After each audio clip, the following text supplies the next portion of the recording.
Ladies and gentlemen, you're watching Realise Cloud. My name's Adam Spencer, and this session is entitled Securing Your Cloud Workloads. I'm really excited with what we've got for you here because many organisations are finding the shift to cloud challenging. In this session, we're going to take a deeper dive into the all-important security insights that have been revealed by Omdia's latest Australian research focusing on securing cloud workloads. As you might know, we've heard from 200 Australian businesses, but we also want your thoughts so we can shape this session live. So hit the Live Now button and answer our polling question. What is your most important consideration when it comes to securing mission-critical workloads? You've got a few choices. Is it incomplete control over who can access commercially sensitive data in the cloud? Is it advanced threats and attacks against the cloud provider? Is it lack of consistent security controls over multi-cloud and hybrid cloud? Is it unclear responsibility between cloud provider and the organisation? Is it different cloud networks and security providers? You can answer that poll question by clicking the Live Now button to the left of your screen, and at the bottom of that column, also hit the button marked Questions to contribute to our Q&A. We'll be taking your questions later in the session. And the session features Paul Nichols from Telstra Purple, where he's Digital Transformation Practice Executive, Ali Salim, Principal Product Owner in Cyber Security for Telstra, and we welcome back Adam Etherington, Principal Analyst from Omdia. As I mentioned earlier today, to better understand the reality of cloud computing among leading Australian organisations, Telstra commissioned Omdia to conduct a comprehensive local market study on the state of cloud.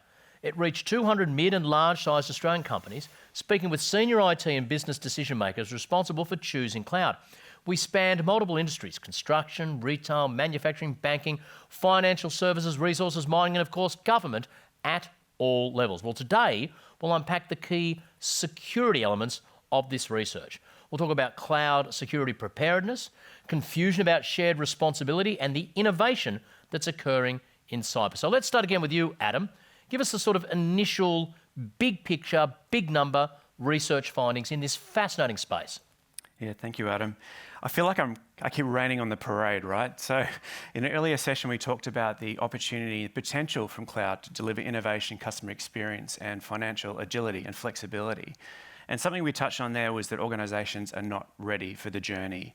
And a chief concern is cloud security. It's one of the biggest obstacles standing in their path that needs to be talked about.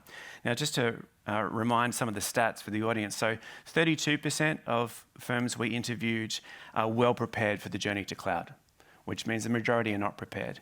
56% are not prepared for cloud migration security challenges. So particularly thinking about the critical workloads, they're just not ready to move those to the cloud. They're worried about security. Now, I think the third stat, and most alarming, which really underscores the scale and the urgency of this issue, is we asked, have you experienced a cloud-related security incident in the last 12 months? So this is across all 200 organisations, all different industries. 79% have experienced an incident in the last 12 months. Now, if we think that they're running critical workloads on the cloud and they're facing these levels of incidents, and that's the ones that told us, it could actually be higher, right? It underscores the urgency of this. Okay, so if they are the security concerns, what does your research say organisations are currently doing to address those concerns? Yeah, we asked a whole lot of questions around this, and a couple of things I want to highlight. So one question we asked was, here are a list of 13 tools, cloud security tools and practices you could invest in to help deal with those concerns and that level of preparedness. Which of these are you planning to invest in? And majority are planning to invest in all 13. So it feels like they're hoping to invest in all these tools and hoping for the best. Now, the problem is, well, there's a couple of problems, but one of them is that the budget increases that we're seeing, they're only modest, right? So even though the threats have gone up, it doesn't mean that cybersecurity budgets have gone up to keep pace with that, even in context of the innovation and other things that the business wants.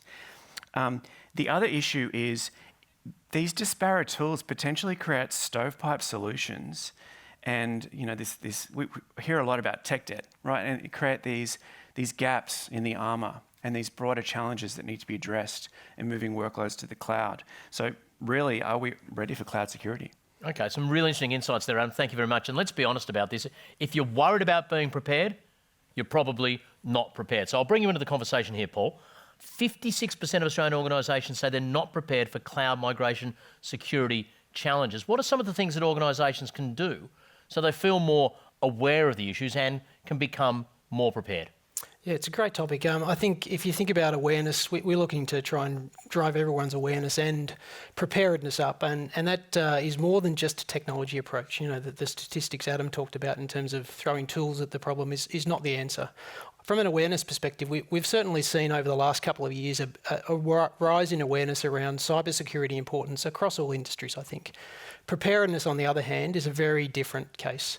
If you look at the research, it says the top 3 areas of concern are around cyber attack, data breach, multi and hybrid cloud security. You overlay some of the statistics that Adam just called out, it doesn't matter where you look, actually it's clear that on the whole we're not at all prepared for moving critical workloads to the cloud and in fact having an effective cybersecurity ecosystem around to support that. So I guess the question is, well, what can you do about it? I think it's important to acknowledge that everyone's on a slightly different journey here. But there are a number of interventions you can take to uplift your preparedness. Be that, you know, focusing on implementing something like the Australian Cybersecurity Centre Essential 8 recommendations, which is the kind of the foundational cybersecurity base minimum we would hope that all businesses implement as a kind of base set of practices. Or you could take an approach of being far more proactive in determining how ready you are in the case that something actually does happen. We worked together with an agribusiness customer who, on the basis that ransomware attacks were increasing and it was a matter of time before it happened to them, so they wanted to run a scenario which actually tested their preparedness across the business. So we were engaged to run a ransomware simulation with them, and that did a number of things. That obviously tested the response playbook, and you write it down the first time, it's never actually how it's planned, so that closed some gaps. It importantly helped build a remediation program around key weaknesses that were identified through that program across the cyber ecosystem. And that, unsurprisingly focused on, tools, process, systems, and called out actually some challenges around data security and cloud security. But probably as importantly is the key stakeholders across the business were engaged in terms of understanding their responsibility and the actions they needed to take in the event that a breach happened. And that's not something you want to really learn on the job in the heat of battle. Or you can take a more strategic approach, which is, build a program of work that looks at how you build your compliance against the relevant standards for your business, whether that's, financial services, industry standards, or something more broad. You talked about engagement across the entire business, and that's interesting because we're hearing more and more this is no longer just something for the IT nerds to deal with over there. The entire business has to be engaged in the strategy, understand it, crucial to implementing it. What can organisations do to get this sort of engagement effective across the entire business? Yeah, it's a good question. There's probably one thing that I think we could do which doesn't take a whole lot of time and mean we have to spend a whole lot of money, but it actually has the ability to uplift awareness and engagement across the organisation. And that is the role our security leaders play in the business. So bringing a tighter connection between that cybersecurity strategy and operational plan and that of the risk and compliance at a board level, historically that's something that's kind of been a bit disconnected. So I would love to see our security leaders really taking a strong stance and driving the engagement with the board to drive that alignment. And that obviously has the ability then to align prioritisation of internal programs with some of the broad board priorities. Okay. Well, thank you, Paul. Security challenges do pervade the organisation. It looks like it's becoming increasingly important that they're addressed by multiple parts of the organisation. So I might throw to you here, Ali, and get your thoughts from a technical standpoint. Adam touched on the fact that organisations are investing in all sorts of security tools, just throwing them all against the wall and hoping something sticks. What are the key things organisations need to look out for when it comes to making decisions around securing workloads? Yeah, thanks, Adam. That's a great question. I think when we look at the wider, broader movement of customers moving their workloads to the cloud, we're seeing that the network had ultimately been the arbiter of security and the perimeterization.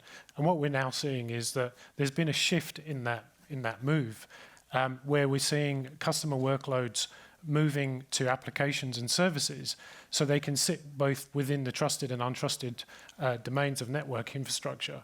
So as that moment, as that continues to move and that motion continues in the business, we're starting to see the data become liberated. And as that data becomes liberated, we're actually seeing that the user is becoming effectively the perimeter, whereas previously the network was the perimeter. I think secondly, we're also starting to see the requirements to ensure continuous compliance and continuous monitoring of workloads in the cloud. It's very important that organizations also implement two-factor authentication, multi-factor authentication, encryption, and various other control systems and services to ensure that their cloud workloads are continuously monitored and maintained. And I think the third element is back to Adam's research, which talks about the importance of having network expertise to try drive cloud adoption. And again, what we're really seeing is there's a common misconfiguration of customers storing highly sensitive information in the cloud, and that information being breached because of lack of encryption or lack of controls.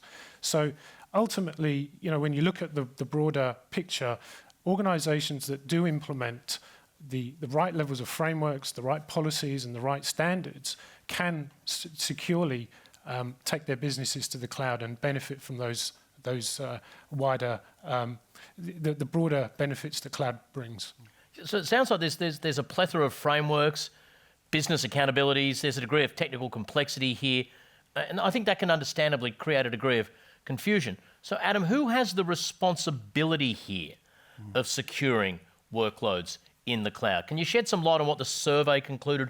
Who feels who's responsible here? Yeah, I was just reflecting on what these gentlemen said, and there's this underlying assumption that we're clear on who has responsibility and who has accountability for security, whether it's tools or policies or processes or people or something else. Particularly in the context of the board, if we're getting pressure from top down and we need to manage it from bottom up across the infrastructure. So the statistics, 45% of firms outsource their cloud security to a third party. So that's where they have some responsibility and they get a third party in or have a formal agreement. 25%, so a quarter of firms say they own, so they're responsible for cloud security. And 30%, so the balance, it's a shared responsibility. And this keeps coming up in conversations I have, that it sits somewhere between the customer and their providers. Not just one provider. We know that multi-cloud's a real thing, so it could sit between multi-clouds. I think this creates a lot of confusion behind who's responsible for cloud security. It reminds me a little bit when my two daughters assume shared responsibility for unloading the dishwasher, and we all know how that ends up. But why are organisations sharing responsibility for something as critical as cloud security? Well, I need to take tips from you on how you actually got them to share responsibility in the first place. I'm quite safe my kids aren't watching this, but I think the reality is, and I'm not trying to downplay it, it's complex. Cloud security is complex. And something we're writing about a lot at Omdia at the moment is the move in COVID. I mean, people move so fast to bring forth workloads and accelerate to the cloud. And we're just starting to unravel now what this means. We heard years of transformation taking place in months or even weeks in some cases. Precisely. And so playbooks, you mentioned, there were no playbooks for these scenarios, right? And so it just means now that a lot of IT managers and CISOs are trying to unravel what's actually happened in their organisation to understand the complex security challenges.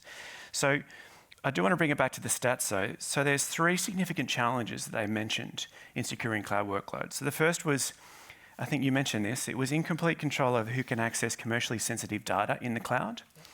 And that's possibly the reason why we see public cloud adoption here as being slower than in the US and Europe, which I mentioned in the earlier session. The second is advanced threats and attacks against the cloud provider, which I think you mentioned.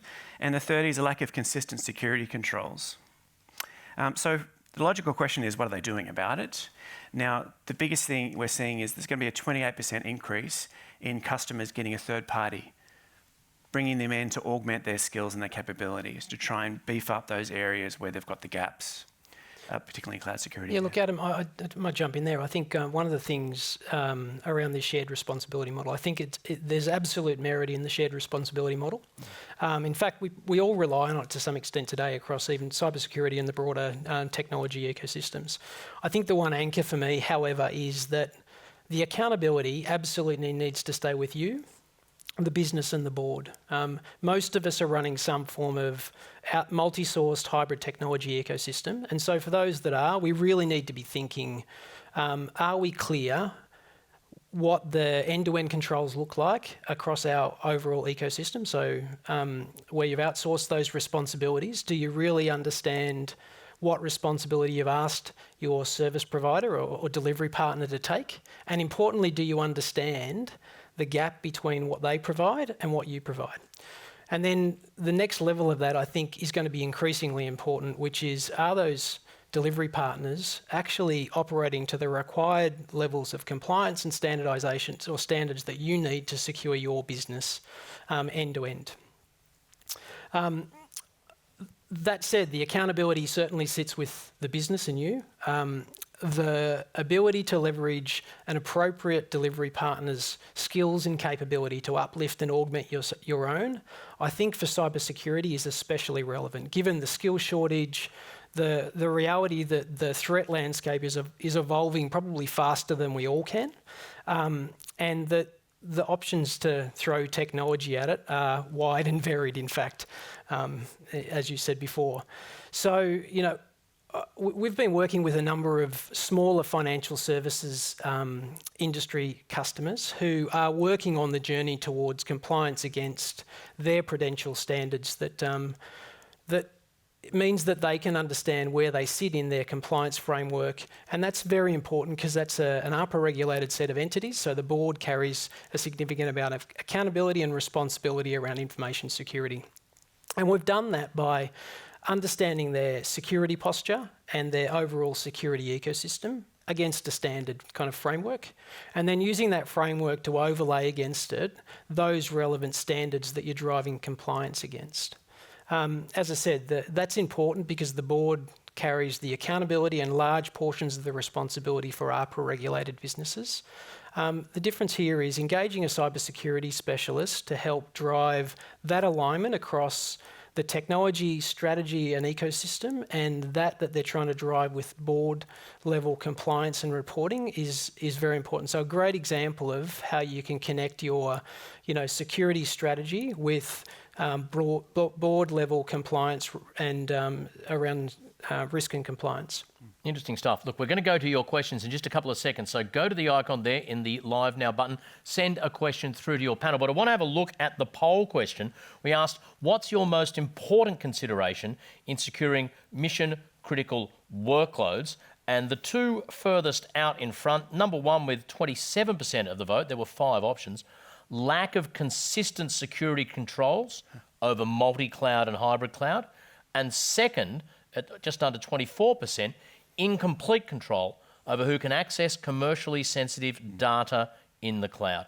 Bit of a gap away to the other 3 there, but the big 2, lack of consistent security controls and incomplete control over who can access. I'll start with you, Adam. Are you surprised by those poll results? No, I'm not surprised, but it's interesting. So the security control one, because I mentioned the stat before about how much they have responsibility for something or getting a third party in. So that's an average, right? The percentage I mentioned before. But there's one standout area where they say majority, so I think it's around 75% of organisations say, we own this, we have responsibility for it. And it's cloud security policy, right? So clearly something is not working or they don't have the skills or the support they need. And I think just something you mentioned before, just want to touch on that because I've had a lot of conversations with IT leaders and it feels like they're in this pinch where they're bearing the brunt of the expectations from the business on we need to be faster, we need to be, the marketplace has moved, we need to be more agile. I keep people talking agile, but the technology is pivotal to that. It's proven itself so well during COVID that we moved past the point of, shadow of doubt with cloud, but the IT guys are left to figure out how to do that securely, right? And they own policy. So they have to try and translate these challenges of what data can be moved and managing policy around it. And the second stat was around what commercially sensitive data is in the cloud. So this is the other thing I'm hearing a lot of, is that there's talk about AI and the data lakes and everything that can be done with that data. But to get the benefit of that, you have to move the data to a place where it can be analysed and accessed. And that means, moving it to different cloud environments, which people are very reluctant to do. Okay, Ali, I'll bring you in here. Those two big ones, lack of consistent security, incomplete control. Any reflections? Yeah, I think just to echo some of Adam's thoughts there around the lack of consistent policy enforcement across multi-cloud, that's a key concern a number of our customers do have. And, you know, when we talk about the answers to that in terms of the broader message, we really go back to some of my earlier comments around ensuring you implement multi-factor authentication, you implement the appropriate levels of access control, and you also implement the right levels of encryption to ensure that the data that you do hold is securely maintained and monitored. So those are sort of the areas that I think that organisations would be well versed in ensuring is available and to try and answer some of those points. Let's move to look quickly at the I word. You'll be hearing later this afternoon from David Rowan about non-innovation. But innovation in security, what's new now?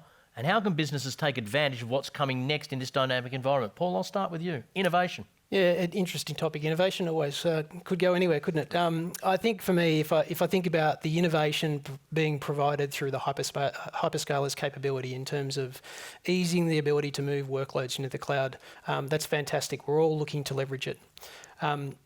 Has the added advantage of removing some of the burden around managing what would have been historically on-premise, so that's tick from a security perspective. The key thing for me, though, is one of the stats Adam shared earlier is 53% of us have outsourced cloud security to a hyperscaler provider. And that raises a couple of questions for me, is one around you're actually the systems integrator still. So when we say we're outsourcing cloud security, we need to be really careful around the words that are used there and what that means. So when you're saying the hyperscaler has the accountability or responsibilities, you really need to understand what they're providing and, more importantly, what they're not providing. That you understand how your data is controlled, how you recover it in the event of something happens, how you move it to different cloud environments, and importantly, how your policies and controls are applied across that ecosystem more broadly. So, you know, TIC innovation from the hyperscaler is absolutely helping us drive innovation in the business. We just need to be careful we're not unwittingly outsourcing the accountability around end-to-end security in doing that. And then the second bit around innovation is, you know, we look at how we innovate in our business and then use that innovation to drive value to our customers. And in the cybersecurity space for us in Telstra, that's probably across three areas. It's our security operations capability, who are protecting actually one of the most complex ecosystems across Australia and with significant global presence. That's our Telstra network, our systems, tools, etc. Importantly, our people and customers. That team has unparalleled insights into what's happening in the threat landscape, both domestically and globally. And we take that insights along with advanced analytics and automation to protect ourselves and our customers. The second bit is our Telstra Purple business, our technology services business, who are working with customers, with our consultants and engineers every day, looking to innovate through technology to drive outcomes with our clients. And the third in the organisation that Ali works in, which is our cybersecurity product and technology team, who with Telstra Purple are looking at emerging technologies and how we use that capability to offer new products and services in an easily consumable manner for our customers to secure and protect their business. Let me ask you, Ali, you are Mr. Cloud and Network Security. You must see some pretty innovative stuff out there. Absolutely, and I think the work that we're doing is really trying to push that bleeding edge. So some of the work that we're doing and have been doing recently around our security domain controller and orchestrator, that's really working with some of the largest organisations in the world around security and some of the leading hyperscalers to really work together to build a end-to-end purpose-built domain orchestrator that allows our customers to take those controls that we talked about earlier and implement them at scale and implement them with a level of consistency, which again comes back to some of the earlier questions as well. So I think, you know, some of our products are award-winning, and I think it's really a recognition from the industry that what we're doing is really pushing the envelope around the work that we're doing across both cloud, network, and actually also across remote, which is actually quite a topical point given the current pandemic. So really, I think we're going to continue to forge ahead and continue to work with our partners to really drive innovation in this space. Just quickly, Adam, when people, organisations, what does the data show when they're concerned do they really understand the type of threats? Are they concerned about different things, or is there just a concern about security? No, they're very quite specific in the concerns, and something Ali just mentioned there. So cloud network connectivity and security is number 2 in terms of the top 3. So that's actually a really crucial concern. So it can't be overlooked. And it was something I mentioned in an earlier session, that the role of the network, and I work for Omdia, not Telstra, right? But the role of the network keeps coming up as a point of difference that needs to be considered in the move to cloud. The other things that came up were cyber attacks, which we've talked about. Now, Paul, you mentioned this before, and I've been looking at ransomware. I've been doing a case on that recently, and it scares me the level of sophistication that we're seeing there. Right, and you mentioned as well that all these people working remotely, and Chris mentioned this too, that there's so many endpoints now to secure, and people have moved to other platforms where there's data in the cloud, and it just broadens that attack surface, right? And we're seeing examples you mentioned before with ransomware. They're just getting so clever and sophisticated in terms of their matching their demands to a firm to make it painful enough, right, that you will take it seriously, but not so high that you won't consider paying it to get your data decrypted. And they go straight for the backups, right, the cloud backups, to paint you into a corner. So in wrapping this, you're saying we should have a not if, but when mindset. What's your takeaway in this, Adam, from the data you're looking at? Yeah, absolutely. So let me reflect on some of the conversations I've had. CIOs have said that to me. There's at that point now that those who are best prepared, so those who shared with me that have been victims of an attack, those who are best prepared are the ones who had a playbook. And they knew exactly how they're going to respond in this situation. Okay. Fascinating stuff. Thank you so much for helping us drill down here, guys. Only 44% are very prepared in cloud security challenges on average, and deploying cloud security technology solutions alone won't solve all these challenges. But what we can take away today, it's a whole of business conversation that needs real focus to decrease an organisation's attack surface. So let us know what you thought of this session. Please give us votes. Feedback on whatever vote you choose. I'm not saying give us a big vote.